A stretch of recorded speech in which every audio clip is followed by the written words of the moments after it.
Ahmoq kelinlargina o'z qo'li bilan oilasini buzib qo'yadi-da. Qaranglar, bugun bir xotin keldi oldimizga, o'tirib gaplashdik. 20 yoshli. Oila qurganiga endigina 6 oy bo'lgan va kelin hozir homilador. Muammo onasiga qo'ng'iroq qilaverib, kelin bo'lib tushgan uydagi kamchiliklarni aytavergan, dardini doston qilavergan, erini yomonlavergan. Endi o'zi nima muammoni aytdingiz desam, kichkinagina narsalar.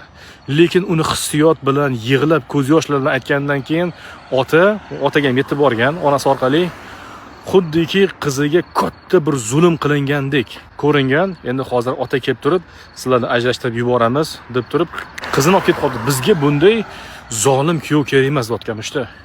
Bizga bunday qaynota qudalar umuman kerak emas deyotganmish-da.